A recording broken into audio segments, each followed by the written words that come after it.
Hello, this film's about using artificial intelligence, AI, in academia. So, whether you're a school student or a university student, this is my guide for you.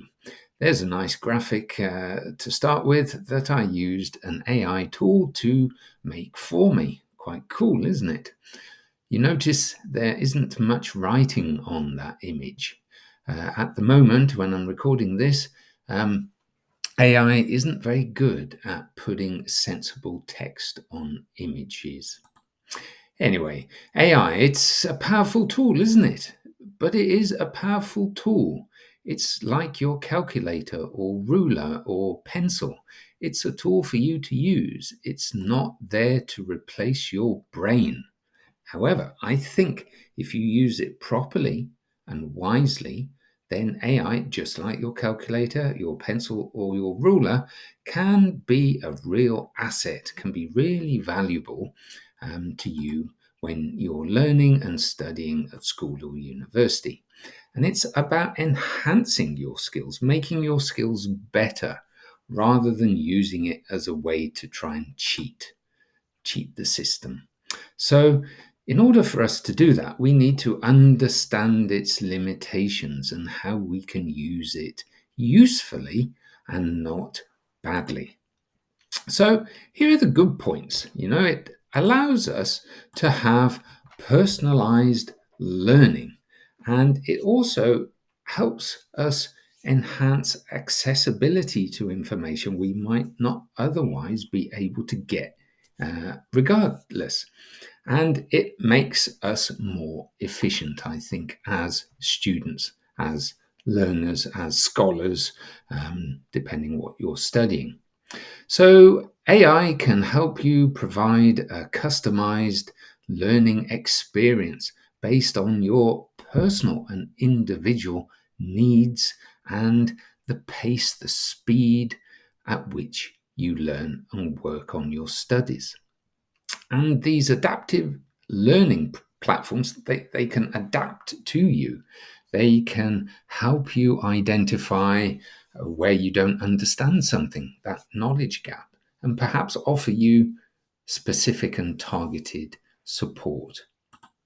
In terms of accessibility, AI can help you break down language barriers. They can make writing and quite complex things much easier to understand. And they can provide, therefore, a lot of support for students, but especially also for students with disabilities. For example, text to speech, or real time translation, or perhaps describing images. They can also make you more efficient because they kind of automate tasks, especially if you're a teacher. They can automate tasks like grading, and they can free up sort of administrative work for those teachers and other educators to allow them to have more time to gain meaningful interactions with their students. But it can also assist us to analyze lots of information very, very quickly. And it can pull out quite often the relevant information that we want from those large data sets. So, in terms of boosting our productivity, it can act as a kind of research assistant. It can summarize lengthy, complicated, complex articles.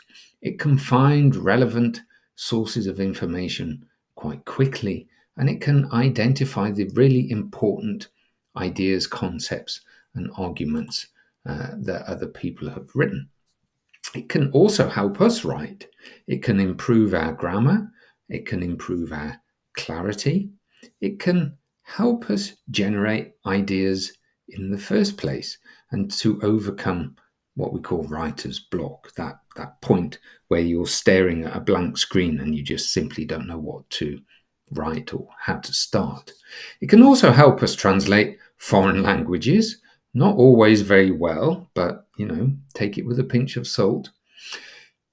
And I've mentioned personalized learning already, but it can help us practically with that, creating things like quizzes and flashcards. explaining complicated topics in ways that we find easier to understand. And it can help us fill the gaps in our knowledge. However, on the other side of the argument here, the bad things about AI in academic work is that it is very easy to slip into being a cheat or plagiarizing, taking other people's work and trying to pass it off as your own. So students can easily use AI to generate things like essays, computer code, or research articles, and it's getting increasingly difficult to detect that AI generated content. And that raises all sorts of ethical concerns about cheating and plagiarism. But remember also, AI algorithms, the computer system behind that AI tool that you're using, is learning from specific data. And that data has bias built into it.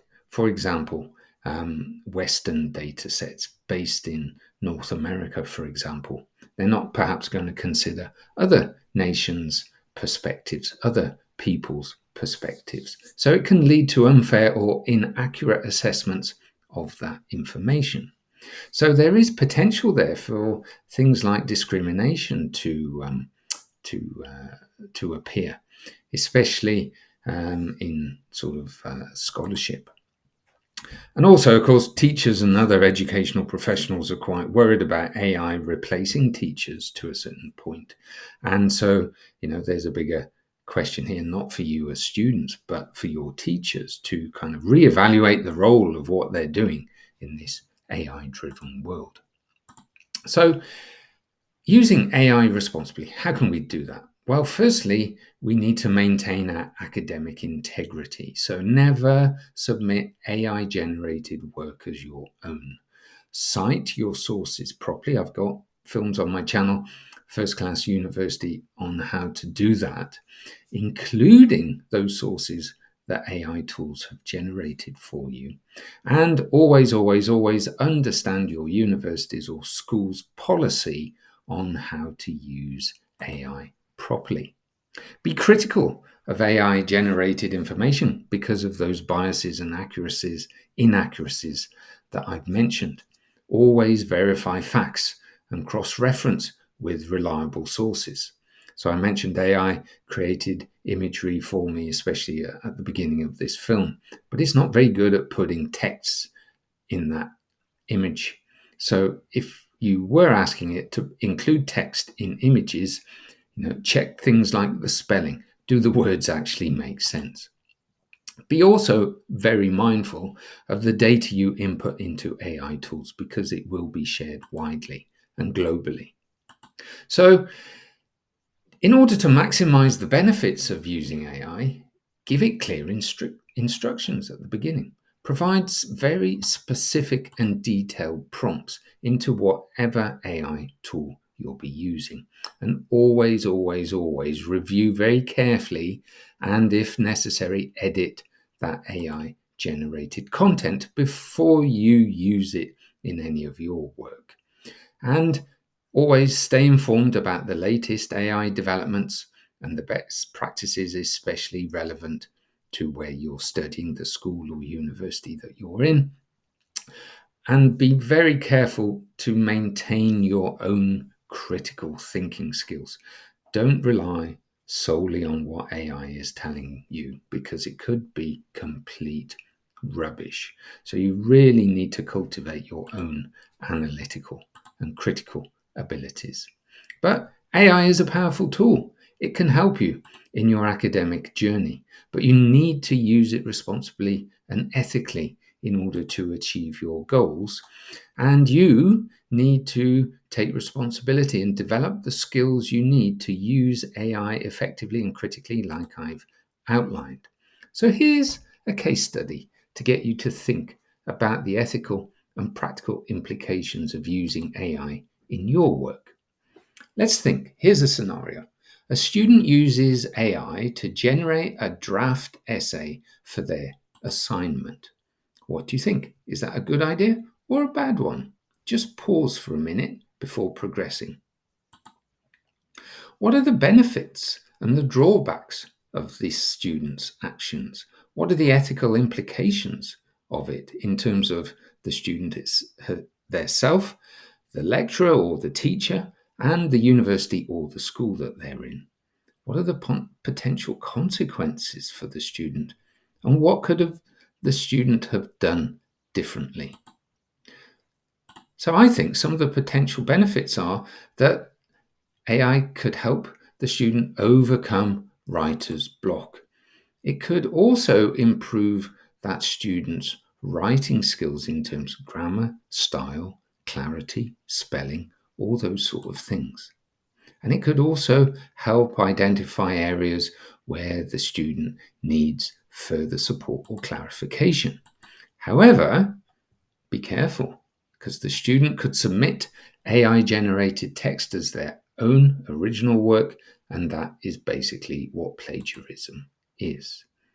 It also perhaps encourages the student to be overly reliant on AI, and that stops them thinking critically, researching the subject by themselves, and at least trying, at least in this draft work, to write down and communicate their findings.